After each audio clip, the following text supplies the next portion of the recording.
नमस्कार, मी वृषाली. तर स्वागत करते आजच्या व्लॉगमध्ये. आजचा व्लॉग आहे संकष्टी स्पेशल. आज मोदक करणार आहे मी. आता वाजले 7. बघूया इथून पुढे मी कसं कसं आवरते, कारण चंद्रोदय 10 वाजता आहे. आणि त्यात आज माझ्याबरोबर कोण आहे? मी. कुठं गेली? कोण आहे माझ्याबरोबर? वीरा, पण काय करायचं आज? मोदक. बोला. तो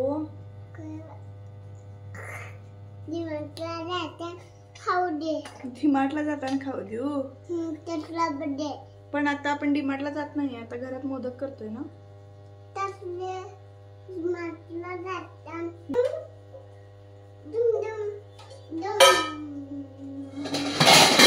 सांगितलं ना तुम्ही तुला पडेल म्हणून. काय झालंय, आमचा भांड्यांचा राग होता, आता फ्रीज ठेवलाय तिथे, आणि तो आता बदलले जागा इकडे या साईडला. त्यामुळे सारखं गोंधळायला होते. किती 5-6 वर्षांपासूनची सवय आहे की भांड्यांचा राग पाठीमागे, तर सारखं गोंधळायला होतं. भांडी लावायला तिकडे घुसतोय.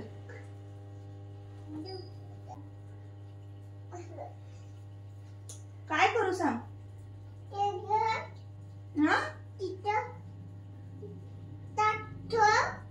आणि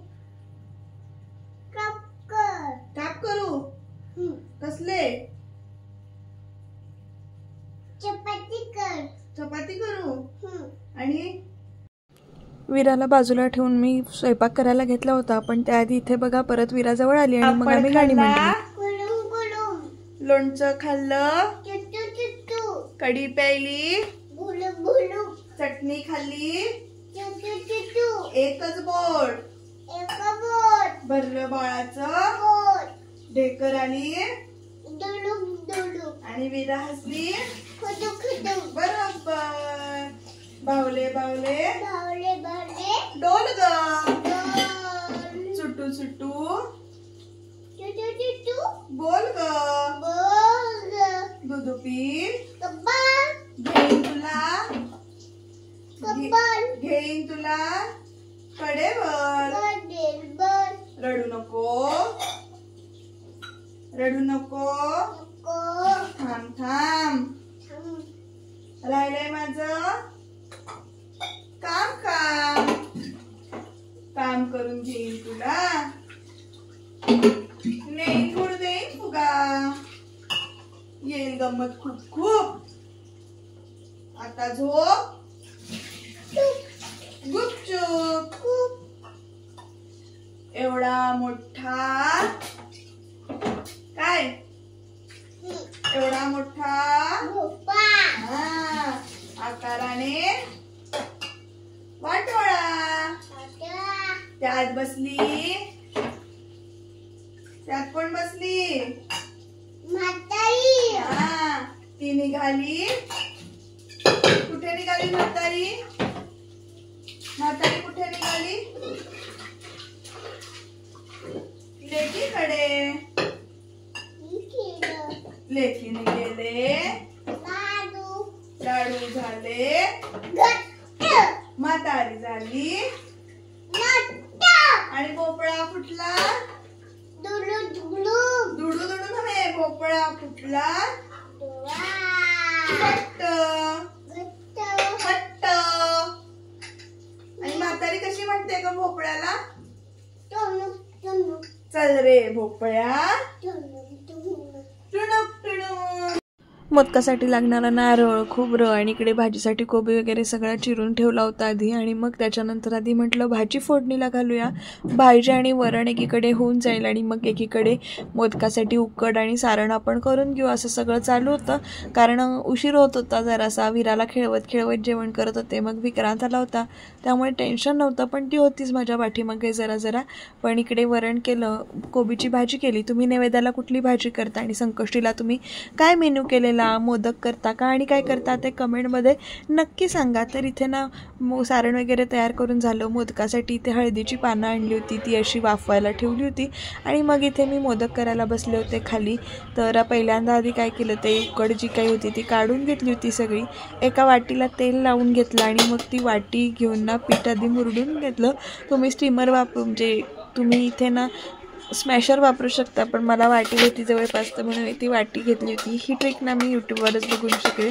आणि मग नंतर हळूहळू जसं जसं जमेल तसं ते पीठ मळून घेतलं व्यवस्थित, कारण पीठ मळल्याशिवाय मोदक चांगले होत नाहीत असं मला वाटतं.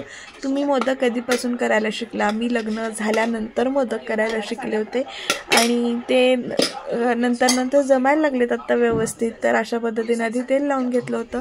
आणि तुम्ही उकडीचे मोदक करता की तुमचे म्हणजे पिठाचे तळलेले मोदक असतात ते कमेंटमध्ये सांगा. तळलेले मोदक आमच्याकडे फारसे नसतात, उकडीचेच असतात. आणि बघा आमचा मोदक, मला मोदक करायला मदत करत येत होता. मोबाईल स्टँडला लावलेला तो हळूच इथे चालू करायची आणि निघून जायची, परत यायची, बसायची आणि आई मला मोदक करायला दे असं सांगत होती. मी तिला सांगत होते तू तिकडे बस. तर तिला ते स्टँडला फोन लावला आहे ते आश्चर्य म्हणजे बघून जरा मजा वाटत होती. आपण काय काय उद्योग चालू होते तिचे. तर असं असायचं लहान मुलांचं. तर माझ्याबरोबर आई मोदक करते म्हणून बसलेली सुद्धा ती. नंतर जायची, उठून यायची, परत यायची, असं खेळ चालू होता तिचा सारखा. त्यामुळे जरासा टाइमपास होत होता माझा. काही जणांना ना मोदक साच्यावर करायची सवय असते, पण मला साच्यावर अजिबात येत नाहीत. असे मला हातामध्येच पीठ घेऊन वळायला येतात. आई माझी अशी मोदक करायची पिठाचे हातावर घेऊन असे. आणि त्यावेळेला लहान असताना ना, आत्ता विरा कशी बसते त्यावेळेला वेदिका तशी बसलेली असायची, मोदक समोर म्हणजे माझी बहीण बसलेली असायची. मोदक कधी होणार, तिला उकडायच्या आधीच मोदक कधी खायला हवा असायचा, म्हणजे तसाच दे असं तिचं म्हणणं असायचं कच्चा मोदक खायला. तसं विरा आता करते कधी आई मोदक दे असं म्हणते. आणि दर संकष्टीला ही आठवण येतेच. परत आली बघा बाहेर कुठेतरी जाऊन इथे, आणि मग ती फोन बघून आपणच व्हिडिओ करते, हळूहळू हसते, काय दाखवते. आणि तिला दिवसभर स्केच पेन मिळाले होते तर तिने स्केच पेन अक्षरशः लावून घेतलेत बघा कसे गालाला. आणि तर असं चालू होता आमचा खेळ. तुमच्याकडे तुम्ही लहान मुलांना घेऊन कसं सगळं मॅनेज करता, हे एक कसबच आहे ना. म्हणजे मुलांना सांभाळत जेवण करणं, स्वयंपाक करणं किंवा अजून कुठलं तरी काम करणं, फोन हातात त्यांच्या पडू नये याची काळजी मी घेत असते. पण तिला म्हणजे लागली आहे सवय, पण माझ्याकडून मी ती काही द्यायचं नाही असं ठरवत असते. तर अशा पद्धतीनं चालू होतं. बाबा पण तिला सांगत होते की बाजूला ये, आपण मोदक करूया वगैरे, असा सगळा खेळ चालू होता. पण ती जात नव्हती त्याच्याजवळ, तिला माझ्याजवळच येऊन बसायचं होतं, फिरायचं होतं. आणि माझ्या गणपती बाप्पाने म्हणजेच माझ्या वीराने मोदक खाल्ला आवडीनं. आणि तेच आता एक कारण झालं आवडीनं मोदक करायचं, कारण विराला आणि विक्रांतला आवडतात. आणि मग त्याच्यानंतर झांज घेऊन जरा खेळत होती. आणि हा पसारा तिला करून ठेवला होता. रात्रीच्या वेळेला जेवण झाल्यानंतर बाहेर सगळं काढत होती, बाहेरचं घेऊन येत होती. आणि पप्पा आमचे फोन बघत बसले होते, बातम्या लावून बसले होते. आणि हा पसारा विराने केला होता सगळा. आणि माझा पसारा तिथे पडला होता. आमच्या भांडीवाल्या तर येणार नव्हत्या, त्यामुळे भांडीसुद्धा घासायची होती. सिंकवर भांडी न घासता येते. आज मी बाथरूममध्ये जाऊन बसले भांडी घासायला, कारण हे माझं बाळ येणार, मला माहिती होतं मला मदत करायला. त्यानिमित्तानं तिला पाण्यात खेळायला मिळतंय म्हणून ती आली होती. अशा पद्धतीनं भांडी वगैरे घासून सगळं आवरून झालं. आणि मग दिवस संपवला संकष्टीचा. तुम्ही चॅनलला सबस्क्राईब करायला विसरू नका. नवीनच चॅनल आहे, नवीन व्लॉग करते, प्रॅक्टिस होते, त्यामुळे मोटिवेट करा, कमेंट करा, सबस्क्राईब